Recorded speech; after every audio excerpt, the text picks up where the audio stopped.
Chapter 9. Hair. Hair should be celebrated for the various forms it can take. It should be resurrected as a symbol of culture and identity, protected by Title VII under the man made and derogatory category of race.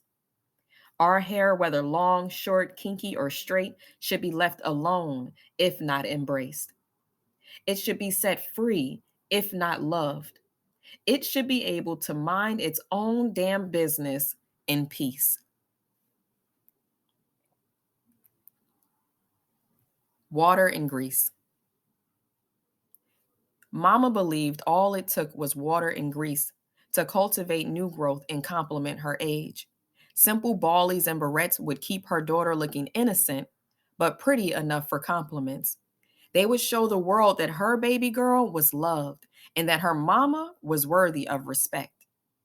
But when her rainbow jeans no longer fit and her waist began to rock and twist, men ignored the pigtails and assumed she was buttered up for them.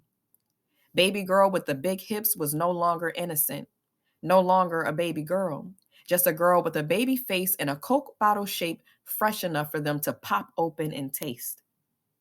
When she finally got a perm, it confirmed to them that she was old enough to date, old enough for it not to be considered rape.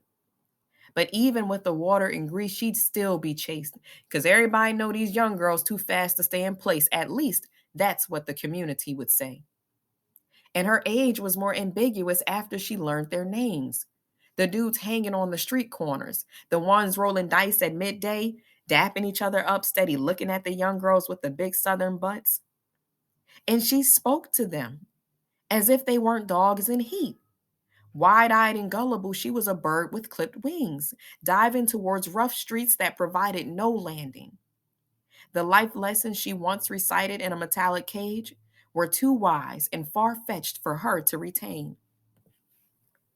Baby girl's blossoming Coke bottle frame poured out any useful content in her brain and replaced it with compliments from men who were obsessed with taking every last sip of her innocence. And her mama was naive to think that water and grease would prevent her baby girl from becoming a statistic. Everybody could tell, especially the men, that baby girl left the nest a little too early and listened just a little too late. And it's a shame that her hairstyle was to blame. Hot comb. Living in her ears was the sound of hot teeth grazing her scalp and blue magic grease boiling into a runny goo.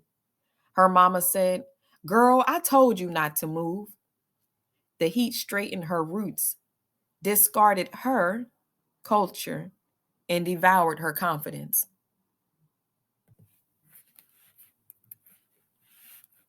Hair love. What you'll need: water in a spray bottle, a rat tooth comb for parting, a wide tooth comb for detangling, clips and sectioners for keeping the hair in place, castor oil, preferably Jamaican black castor oil or Haitian, patience for you and your roots and your tangles and your knots and your kitchen too. What you should do: drench your love locks with fresh water. Drink from your scalp and not your ends, as you would from your mouth and not your lips. Use black soap to wash away the stress of being black. Massage your crown with fingers that know their purpose. Condition your love locks with grandma's secret strength. Don't be stingy with yourself. Give you what you need. Detangle each section with care. No need to be rough. Use the wide tooth comb for separating large sections. Use the tight tooth comb for parting small sections. Imagine you're charting new pathways throughout your crown. Brush your part with hemp oil and take a long, deep breath. Do some plaits or twisties and let your love locks dry freely. Be patient as you grow to know what love feels like. Repeat this process as often as you need. What you should remember: learning this routine will take time. You will often question what you need. Your roots and tips will always remind you, and you will eventually feel the difference.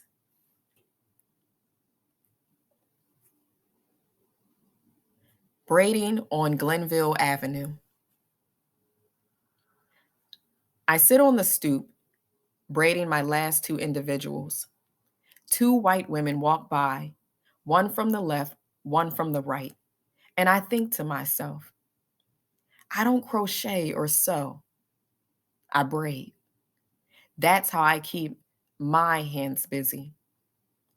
I look them in the eyes on the back of their heads, keep my fingers firm, place one strand over the other, gently tug at my roots, and go on, braiding.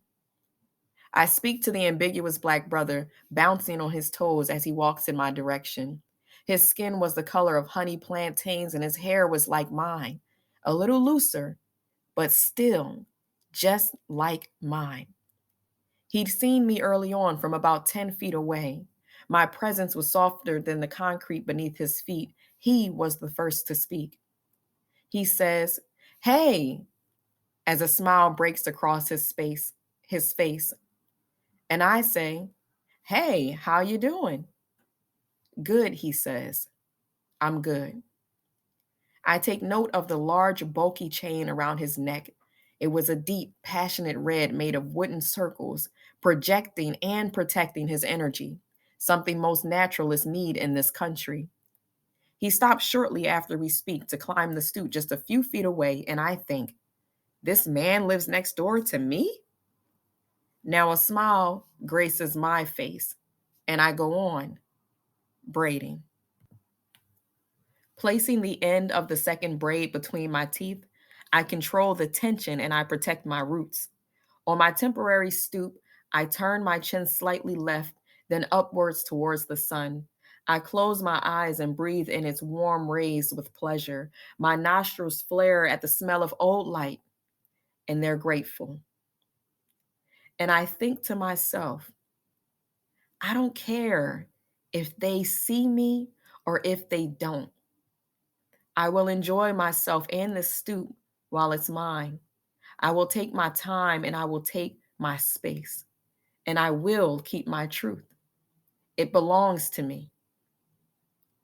And with that, I go on, braiding. Hair.